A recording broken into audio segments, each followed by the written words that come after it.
이 앞에 마이크를 음소거해 주시면 좋겠네요. 예, 할렐루야.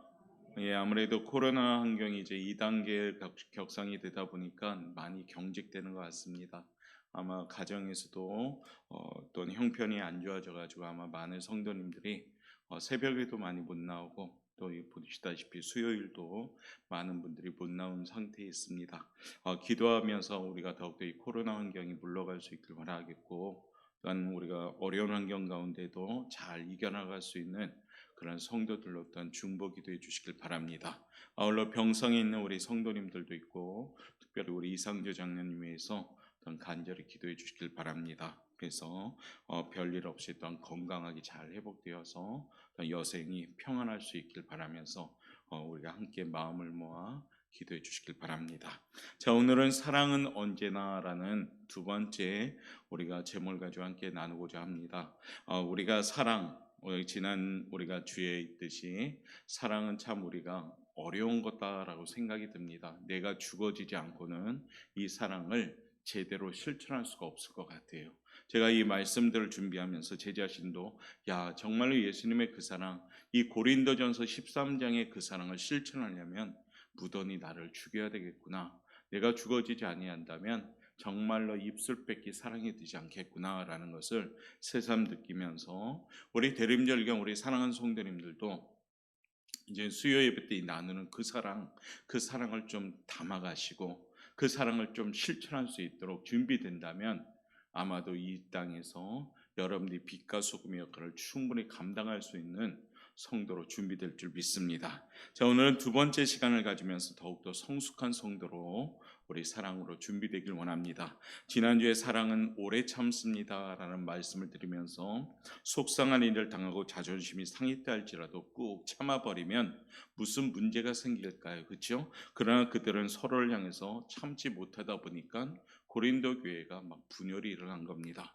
사랑은 또 온유하다라고 말씀드렸듯이 다른 사람에게 친절하게 대하고 또한 선대해야 되는 것이 있다면 별 문제가 없을 겁니다. 그러나 그들은 역시 또 온유하지 못하다 보니까 고린도 교회가 은사도 충분히 받았음에도 불구하고 들썩이면서 어떻습니까? 소란한 분열의 소리가 났습니다.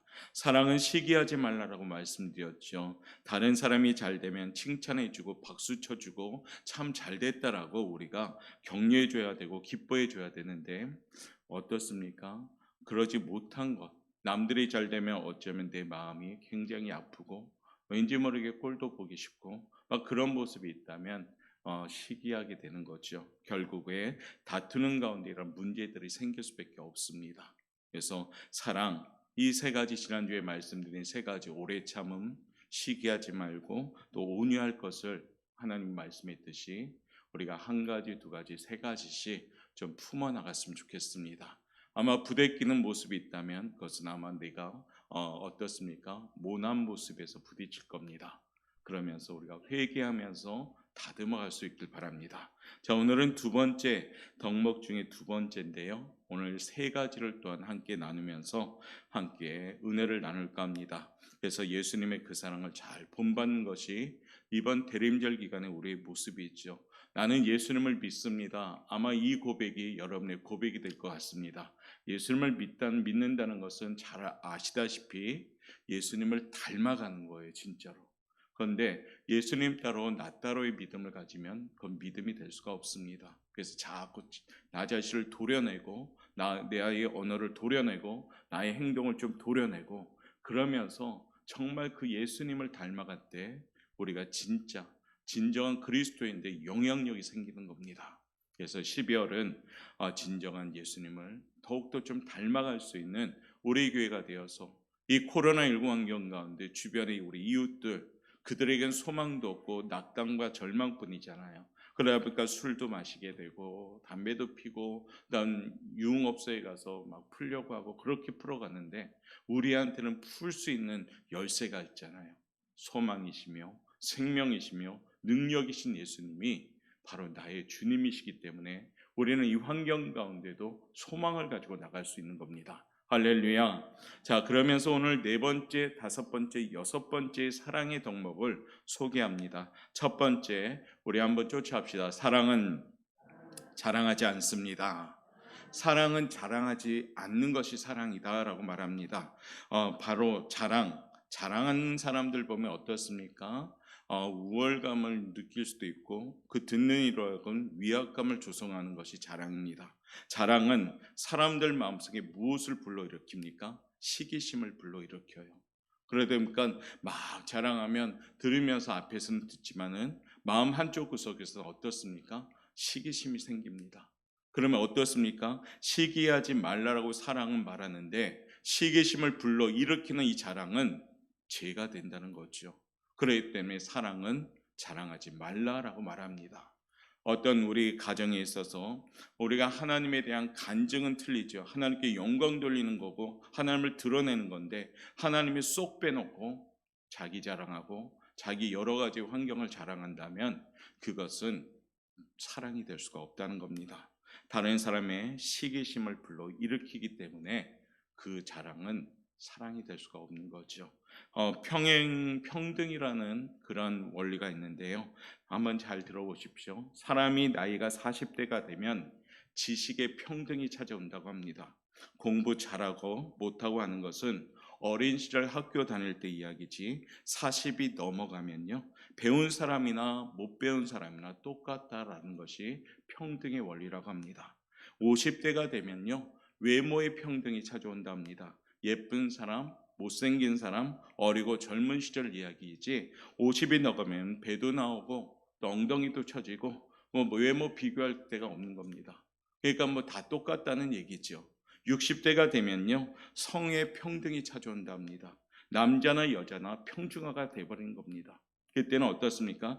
60이 되면 남자는 순해지고 여자는 상대적으로 억세집니다. 그렇죠? 이게 평등해지기 때문입니다. 그럼 70대는 뭘까요? 70대가 되면 건강의 평등이 찾아옵니다. 건강한 사람이나 건강하지 못한 사람이나 고만고만하는 것이 70대라고 합니다. 그만큼 늙어가기 마련이라는 것이죠. 80대는 재물의 평등이 찾아온다 합니다. 제대로 먹지도 못하는데 돈이 많으면 무엇이 좋겠습니까? 가진 사람이나 못 가진 사람이나 별반 차이가 없어진다는 겁니다. 90대가 되면 생사의 평등이 찾아온다 합니다. 말은 살아있지만 죽은 것이나 다름없다라는 것이죠. 사나 죽으나 그것이라는 것이죠. 어떻습니까? 우리가 아둥바둥 사는 거 여러분들 지금 열심히 살잖아요. 그런데 나중에 나이가 들면은 그만 하다는 겁니다. 사실은. 그러면 그만 하는 인생 가운데 좀 보람되고 의미 있는 인생을 살면 어떻게 해야 될까요? 내 안에 예수님 그 사랑을 가지고 있어야 된다는 겁니다. 우리는 무엇을 자랑할까요? 이 사람이나 저 사람이나 모두 마찬가지인 인생인데 도토리 키재기인데 50보 100보의 인생인데 그러면 옛날 그 고린도 교인들은 어땠습니까? 자랑이 엄청 심했습니다.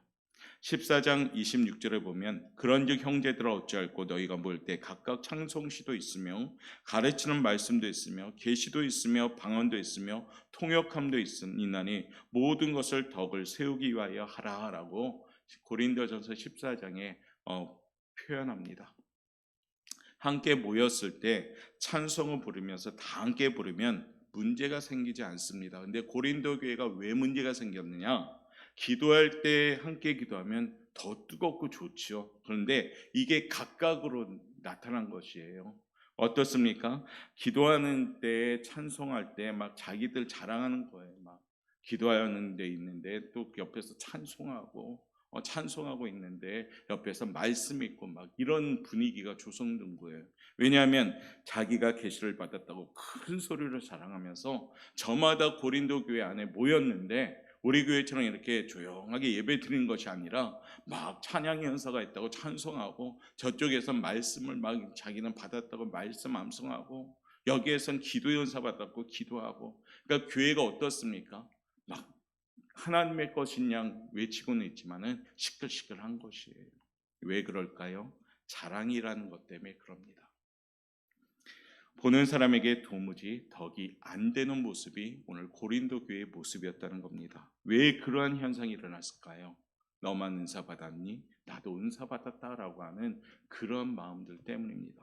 고린도 교회 교인들은 다 은사가 있었어요. 그런데 그 은사가 하나님의 영광을 위한 은사가 아니라 자기 것을 자랑하는 은사가 되다 보니까 문제가 생기고 말았습니다. 성도 여러분, 드러냄은 자랑입니다. 그런데 이 자랑은 자기를 자꾸 드러내려는 그러한 모습 때문에 생기는 겁니다. 우리가 대림절을 맞이하면서 우리 예수님을 한번 생각해 봅시다. 예수님은 무엇을 자랑했는가? 예수님은 어떤 모습으로 자랑했는가? 예수님은 그야말로 자랑할 모든 것을 다 갖추신 분입니다. 감히 우리들과 예수님이 비교도 안 됩니다. 예수님은 하나님이시잖아요. 그럼에도 불구하고 예수님은 단 한 번도 자랑하지 아니하셨습니다. 예수님은 얼마나 많은 기적을 베푸셨습니까? 결코 그렇지만 그것을 자신에게 영광 돌리지 않으신 분이 예수님이십니다. 아까 우리 찬송의 고백처럼 주 예수보다 더 귀한 분은 없는데 어떻게 해요? 천하게 낮게 이 땅에 오십니다. 그러면서 예수님은 모든 영광을 하나님께 돌려드립니다. 요한복음 12장 49절에 보면 이런 말씀이 나와요. 내가 내 자의로 말한 것이 아니요 나를 보내신 아버지께서 나의 말할 것과 이룰 것을 친히 명령하여 주셨으니 라고 고백합니다. 무슨 얘기입니까? 예수님 말씀하실 때에도 내 자의로 말하지 않았다. 언제나 하나님이 주신 말씀만을 내가 전했다라고 하면서 예수님은 낮아지는 모습이 있었습니다. 자랑할 것이 많은데도 불구하고 한 번도 주님은 자랑하지 아니하셨습니다. 우리는 그러면 어떻게 해야 될까요? 우리는 자랑할 것이 본시 없는 사람입니다. 그런데 더더욱 자랑하려고 들어서는 안 되는 모습이 있습니다. 자랑할 것도 별로 없는데 자꾸 나를 드러내려고 하니까요 문제가 생기는 겁니다. 그래서 오늘 본문을 기록한 사도 바울은 갈라디아서 6장 14절에 우리에게 명쾌한 답을 줍니다. 오늘 이 구절만은 가슴에 꼭 새기시고 돌아가셨으면 좋겠습니다. 이 구절은 이렇습니다. 내게는 우리 주 예수 그리스도의 십자가 외에 결코 자랑할 것이 없나니라고 고백했습니다. 동일한 자랑, 우리 역시도 내게 자랑할 것은 오직 십자가 외에는 없는 삶을 사는 우리 성도들 되시길 바랍니다. 그래서 십자가 외에는 자랑할 것이 없고 예수님 외에는 자랑할 것이 없고 그런 자랑거리가 될 때 하나님이 세워주는 사람들이 되는 겁니다.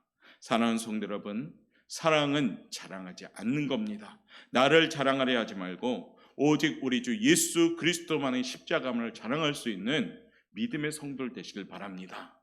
그러면 하나님이 나를 세워주시기 시작합니다. 우리 교회 사랑하는 성도님들은 십자가 뒤에 자신을 숨길 수 있길 바랍니다. 그리고 오직 예수, 오직 십자가 그 사랑만을 자랑할 수 있길 바랍니다. 찬양함에도 예수님을 자랑하고 찬양함에도 하나님께 영광 돌리는 것이요 기도함에도 하나님께 영광 돌리는 것이고 하나님만이 나타내는 것이요 예배드림도 하나님께 나타나는 거고 우리 봉사하든 뭘 하든 교회를 할 때에도 하나님만을 나타내는 사람이 돼야 된다는 겁니다. 사랑은 자랑하지 않을 때 영향력이 생기는 겁니다. 성탄절이 이제 되고 코로나로 불안한 우리 이웃에게 이 평안함과 안심을 전할 수 있는 겸손한 사랑의 메신저를 되시길 바랍니다. 그것이 뭔가요? 예수님을 자랑하는 사람들이 되셔야 됩니다. 십자가를 자랑하는 사람들이 되셔야 됩니다. 십자가는 구원을 받은 우리에게 능력이 되기 때문입니다. 연말 때에는 자랑할 거 뭐가 있겠어요? 오직 예수님 자랑하고 하나님이 이 땅에 보내주신 그 예수님의 그 사랑을 자랑하고 나는 살아났다, 나는 죽어야 되는데 살아났다, 이거 자랑하시고 천국 자랑하시고 우리 교회 자랑하시고 그런 것만 자랑하시길 바랍니다. 그러면 여러분들의 그 사랑의 메시지를 통해서 주변이 어떻게 해요? 선한 영향력을 받을 줄 믿습니다. 옆에 분한테 인사합시다. 십자가만을 자랑합시다. 두 번째는요, 사랑은 한번 쫓아합시다. 교만하지 않습니다. 예, 사랑은 교만하지 않는 거예요. 자랑이 외적인 것이라면 사랑은 내적인 것, 교만은 내적인 것입니다. 자랑이 말과 행동으로 나타나는 것이라면 교만은 마음의 자세입니다. 성경의 교만에 대해서 하나님이 얼마나 많이 경고하십니까? 왜냐하면 우리의 연약한 부분이 뭡니까? 자칫하면 교만해지니까요. 아담과 하와가 선악과를 먹은 이유도 그들에게 교만함을 계속 넣어주니까 너희들도 하나님처럼 될 수 있다. 하나님처럼 될 수 있다 막니까 그런가 하면서 먹어버린 거잖아요. 잠언 16절 18절 말씀에 이렇게 교훈합니다. 교만은 패망의 선봉이요 거만한 마음은 넘어짐의 앞잡이니라. 아멘. 교만이 선봉을 서서 앞서갑니다. 그런데 반드시 뒤따라오는 것이 있는데 뭘까요? 패망입니다. 교만하면 바로 뒤에 패망이 따라온다는 얘기예요. 거만한 마음이 있는 곳에는 언제나 넘어짐이 뒤따라오기 마련입니다. 교만 때문에 망한다는 겁니다. 교만은 그렇기 때문에 나쁜 겁니다. 하나님께서는 이 교만을 미워하십니다. 숲속에 아침이 찾아왔는데요. 들짐승들이 연못가에 모였습니다. 물을 마시기 위함이겠죠. 그 가운데 사슴도 한 마리 끼어 있었는데 사슴은 물을 마시다가 자기의 모습에 도취돼 버렸습니다. 왜냐하면 뿔이 엄청 멋있었나 봅니다. 자기의 머리에 달린 뿔이 너무나도 황홀하고 아름다웠습니다. 주변을 둘러봤죠. 들짐승들 머리에는 뿔이 없었습니다. 모두 그 뿔 자리에 그냥 머리카락이 없듯이 듬성듬성했죠. 볼품이 없었습니다. 사슴은 마음속에 교만한 생각이 들었죠. 사슴은 자기의 머리뿔을 보란 듯이 좌우로 흔들면서 막 자랑을 하면서 뽐내기 시작했습니다. 그때였습니다. 으르렁거리면서 배고픈 사자가 등장하지요. 짐승들이 놀라서 막 달아나기 시작합니다. 그런데 그 사슴은 어떻게 되었을까요? 달아나다가 그만 그 뿔이 나무가지에 걸려가지고 잡아먹혔다는 얘기입니다. 이 이야기는 비슷하게 어디에도 나옵니까? 압살롬의 얘기도 비슷해요. 압살롬도 머리카락이 휘황찬란했잖아요. 날마다 그걸 자랑하죠. 근데 결국에 압살롬도 도망가다가 그 머리카락 때문에 가지에 걸려서 죽게 되었습니다. 교만은 패망하게 됩니다. 교만은 망하게 된다는 겁니다. 교만하는 것은 언제나 패망이 뒤따라옵니다. 사랑하는 성도 여러분, 12월은요 우리가 교만하지 말아야 될 것, 혹 교만한 점이 있었다면 그거 다 쏟아내시는 것이 12월의 우리의 모습이 되어야 됩니다. 고린도 교인들도 무척 교만했습니다. 고린도전서 4장 6절의 말씀에 보면 이런 말씀이 나와요. 형제들아 내가 너희를 위하여 이 일에 나와 아볼로를 가지고 본을 보였으니 이는 너희로 하여금 기록한 말씀밖에 넘어가지 말라 한 것을 우리에게서 배워 서로 대적하여 교만한 마음을 먹지 말게 하려 함이라라고 사도 바울은 교훈합니다. 바울이나 아볼로나 신실하고 아주 훌륭한 사람들이었습니다. 그들은 하나님의 말씀 안에서만 고린도 교인들을 가르쳤습니다. 자기들을 결코 높이지 아니했습니다. 다른 사람들이 자기를 높여주는 것도 원하지 아니했습니다. 그런데 고린도 교인들은 어떻게 했습니까? 그들 스스로가 자꾸 높였습니다. 바울파를 만들고 아볼로파를 만들고 게바파를 만들고 그리스도파를 만들어서 서로가 서로를 대적하게 됩니다. 그 이유는 왜 그럴까요? 교만한 마음이 생겼기 때문입니다. 교만하기 때문에 싸움이 시작된 거지요. 교회가 평안하고 건강하게 세워지는 교회의 특징이 뭔지 아십니까? 거기에는 겸손한 성도들만이 모이는 교회가 되는 겁니다. 우리 교회가 부흥하고 건강한 교회가 되기 위해서는 남이 아니라 나부터 겸손해질 때 우리 오포영광교회는 건강해질 줄 믿습니다. 12월은요 더욱더 우리가 이와 같은 모습으로 준비돼야 되는 겁니다. 겸손할 때 하나님은 우리의 손을 들어주시는 겁니다. 우리 교회가 자기 소리를 내며 소란해지는 교회가 아니라 우리 교회는 낮은 자의 모습으로 철저하게 겸손하게 기도하면서 하나님의 음성에 귀를 기울이는 그런 대림절과 12월이 될 때 2021년은 올해보다 더욱더 건강한 교회로 출발할 줄 믿습니다. 옆에 분한테 인사합시다. 겸손합시다. 겸손할 때 하나님은 축복 주십니다. 가만히 성경을 보십시오. 하나님이 싫어하고 미워했던 현장은 어디였습니까? 교만한 현장이었습니다. 아무리 그가 똑같은 인물자도 교만해지면 하나님이 그를 쳐버렸어요. 고린도 교인들 가운데도 사도 바울이 다시금 고린도를 방문한 것을 탐탁하게 여기지 않는 사람들이 있었습니다. 왜냐하면 자기들은 이미 배울 거 다 배웠다는 것이죠. 그렇게 교만해지니까요, 보이지 않는 겁니다. 바울에게서 배웠고 아볼로에서 배웠고 게바에게서 이제 배웠으니까 우린 충분하다, 이제 필요 없다라는 투로 사도 바울이 방문한 것을 별로 좋아하지 않았습니다. 사랑 없는 지식은 교만해서 형제들의 마음을 아프게 합니다. 아무리 똑똑한 사람일지라도 거기에 사랑이 없으면 그 지식은 남들에게 상처를 주는 지식밖에 안 되는 겁니다. 그런데 사랑이 있는 지식이라면 그 사랑의 지식을 통해서 남들에게 영향을 주게 되는 겁니다. 고린도 교인들은 교만했기 때문에요, 서로 대적합니다. 가만히 상상해 보십시오. 주일에 예배 드려왔는데 서로 얼굴 보면서 으르렁거린다는 얘기예요. 여기는 바울파, 게바파, 아볼로파, 그리스도파 이렇게 앉아가지고 서로들 예배 드리는데도 눈빛이 어떨 것 같아요? 사랑하는 것이 아니죠. 우리가 잘났다는 눈빛이 있다 보니까 교회가 모였는데도 네 군데로 쪼개져 버린 교회가 된 거라는 얘기예요. 왜 그랬을까요? 사랑이 없으니까요. 사랑이 없는 교회는 분열할 수밖에 없습니다. 오늘 고린도 교회는 교만했기 때문에 서로 대적하고 나뉘어졌습니다. 교만했기 때문에 형제들의 마음도 아프게 했습니다. 이 밤에 꼭 기억합시다. 사랑은 교만하지 않는 것입니다. 할렐루야. 사랑은 겸손한 것입니다. 성탄절에 이 땅에 오신 예수님을 잘 생각해 보십시오. 예수님의 근본은 하나님의 본체셨습니다. 그러나 예수님은 하나님과 동등됨으로 여기지 아니하셨습니다. 철저하게 자기를 비우셨습니다.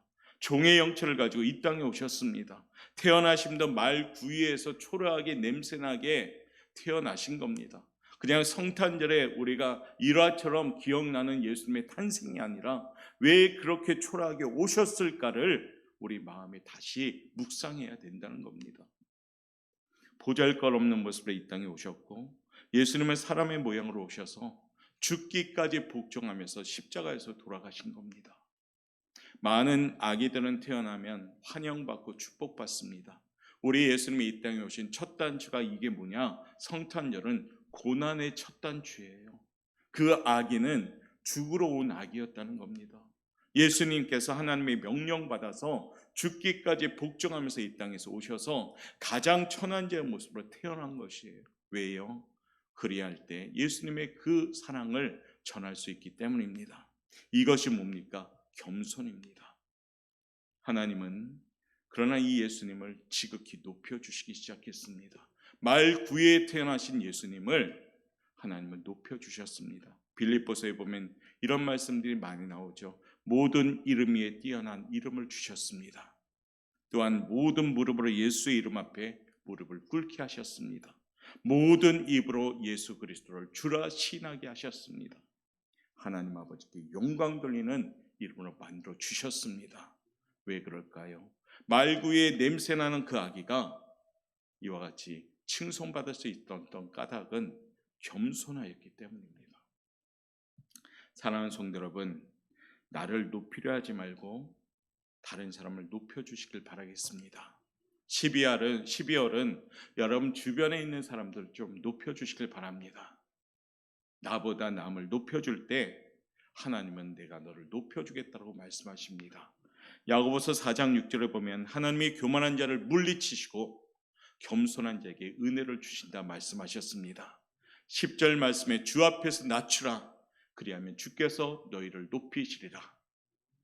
믿으십니까? 주 앞에서 낮아져야 되고 겸손해져야지 은혜를 받는 겁니다. 12월은 저와 여러분 우리의 모습이 낮아지는 모습 되길 바랍니다. 우리가 살다 보니까 자꾸 알게 모르게 높아지려는 습관들이 내 몸에도 배어있고 내 언어에도 배어있고 그렇습니다. 한번 자세히 돌아보십시오. 우리 자신을. 다시 이제 12월 이 시간부터 낮아짐의 모습으로 하나님께 가까이 가시길 바랍니다. 겸손은 입에서 말만 한다고 겸손이 되는 건 아닙니다. 내 행동과 마음이 겸손해져야 됩니다. 하나님이 약속했잖아요.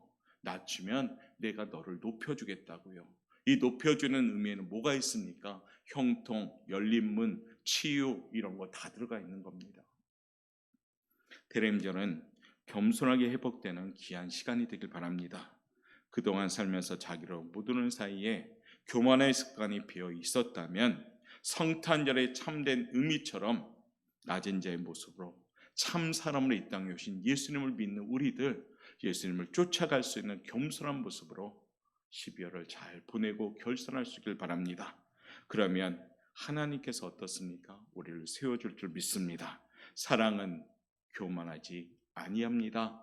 이 구절을 꼭 기억하시고 오늘도 이 밤에 이곳에 예배 드릴 수 올 수 있으면 얼마나 감사합니까? 지금 자리가 군데군데 많이 비어 있잖아요. 아마 환경이 여의치 못해서 지금 못 오는 것 같습니다. 제 생각에. 그러니까 우리들을 통해서 오늘 기도하게 하신 거예요.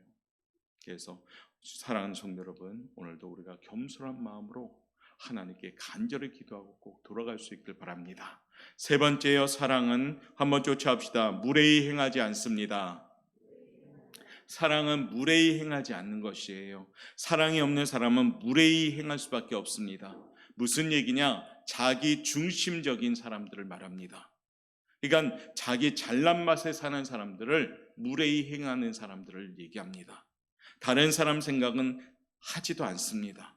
코로나19 환경은 특별히 우리 스스로가 타인의 배려를 위하여 마스크를 쓰는 것이 중요하고 방역 기준에 맞춰 나아가는 것이 공동의 유익을 위해서 우리가 지켜야 될 것입니다. 뉴스에 보니까요, 어떤 카페에 들어가서 어떤 분은 자기 커피잔을 집어 던져버리고 어떤 분은 식당에서 9시가 됐으니 이젠 좀 나가달라고 하니까 상을 엎고 주인을 목을 잡고 막 그런 행패를 부리는 분들도 있더라고요.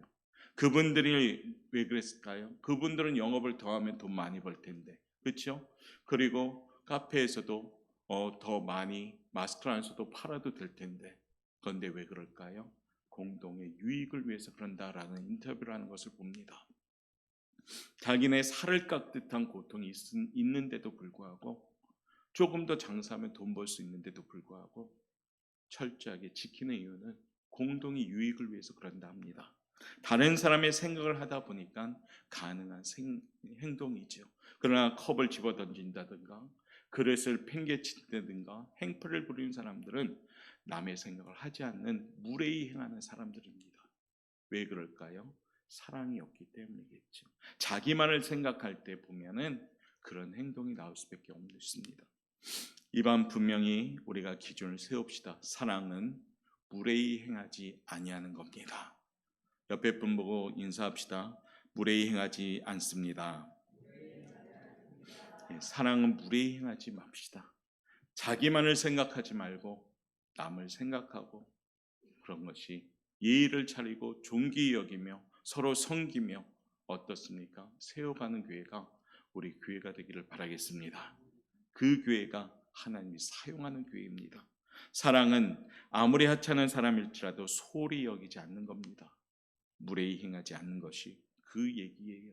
여러분 잘 알듯이 천국에 들어가는 조건이 뭡니까? 어린아이와 같지 않고는 결단코 천국에 들어가지 못한다고 하지요. 그리고 우리 주님께서도 말합니다. 소자에게 냉수 한 그릇이라도 떠주지 않고 그들을 소홀히 여기는 자는 연자 맷돌에 달려서 빠지게 된다고 무서운 말씀도 하는 겁니다. 무슨 얘기에 무례히 행하지 말라는 얘기입니다. 다른 사람의 얘기도 듣고 다른 사람도 생각해야 되고 나만을 생각하는 이기적인 모습이 바로 무례히 행하는 사람들입니다. 우리 사랑하는 옥보영광교회는 이런 면에서 서로 사랑하는 교회가 돼가고 있는 것을 저는 믿습니다. 그래서 서로 간에 존중하고 서로 간에 아껴주고 서로 간에 부족한 부분이 있다면 내가 채워주고 그렇게 나간다면 아름다운 교회의 모습의 퍼즐이 맞춰갈 줄 믿습니다. 사도 바울의 교훈은 저와 여러분에게 오늘도 하나님이 우리에게 주시는 교훈입니다. 사랑은 쉬운 것이 아닙니다. 거기에는 수고하는 노력도 있어야 되고 인내도 있어야지 사랑할 수가 있는 겁니다. 사랑은 내가 완전히 죽지 않고는 사랑할 수가 없는 겁니다. 사랑은 오늘도 말씀했듯이 우리 사랑하는 성도들이 세 가지를 꼭 품고 돌아갈 수 있길 원합니다. 사랑은 자랑하지 않습니다. 나를 자랑하려 하지 말고 우리 주 예수 그리스도 그 십자가만을 자랑하시고, 나를 자랑하려 하지 말고 바로 오직 예수 그분만을 자랑할 수 있는 우리 성도들 되시길 바랍니다. 그리고 나를 자랑하지 말고 다른 사람을 칭찬해 줄 수 있는 사랑이 있는 성도 되길 원합니다. 당신은 존귀한 하나님의 자녀입니다 라고 칭찬을 건넬 수 있는 우리 오포영광교회 되길 바랍니다. 둘째는 사랑은 교만하지 않습니다. 나를 높이려 하지 말고 다른 사람을 좀 높여주시길 바랍니다. 스스로 높아지려고 하지 말고 낮아집시다. 이 땅의 말구에 태어나신 초라하고 낮은 자의 모습으로 오신 우리 예수님을 믿는 그리스도인으로서 예수님을 철저히 닮아가며 그 걸음을 따라갈 수 있는 성도들 되시길 바랍니다.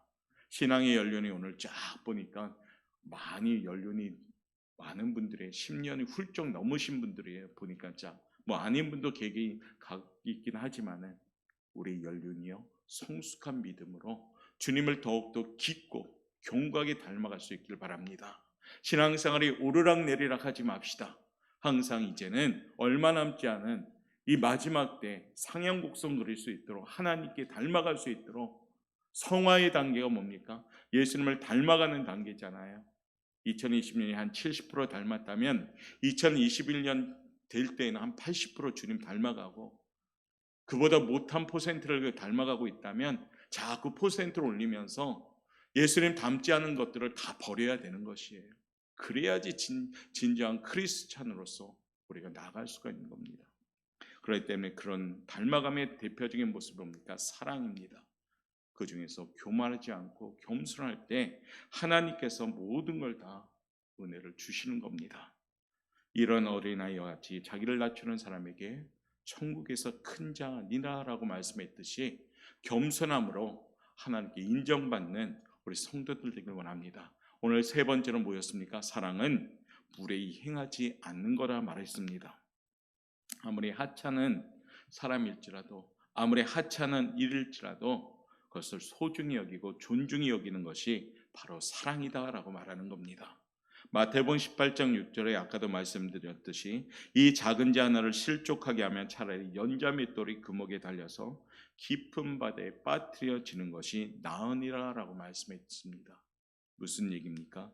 남을 무시하거나 가볍게 이기적인 모습은 버리고 내 멋대로 살려가는 삶도 버리고 이 밤에 주신 말씀 잘 기억해서요, 주변에 있는 다른 사람들을 배려하면서 조화를 이루어갈 수 있는 아름다운 삶을 사는 우리 성도들 되시길 바라겠습니다. 그리할 때 그 모습이 사랑의 모습이 되는 겁니다. 이제 대림절을 보내며 성탄절을 준비합니다. 그 준비는 마음입니다. 그 마음은 예수님을 닮아가는 마음입니다. 예수님을 맞이하며 이제 다시 오실 주님을 우리가 기다려야 되는데요, 등만 왔다 갔다 갖고 있고 꺼져 있다면 주님이 언제 오실지 알 수 없지만 맞이할 수가 없는 겁니다. 기름을 가득 채우셔야 됩니다.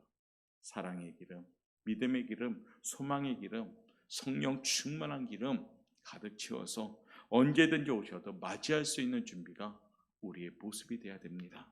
그 대표적인 삶의 모습이 오늘 사도 바울이 지금 우리에게 교훈하는 사랑입니다. 예수 믿는 그리스도인들의 가장 큰 특징이 뭐냐? 사랑입니다.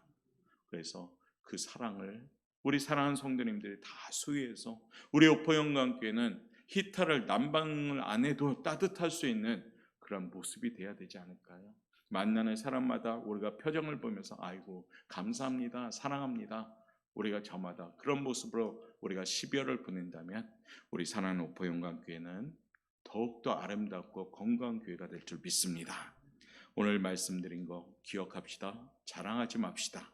교만하지 맙시다. 무례히 행하지 맙시다. 오늘도 하나님께 결단함의 기도함을 통해서 온전한 예수 사랑 실천하는 사랑하는 성도 여러분 되시기를 주님의 이름으로 축원합니다. 기도하겠습니다.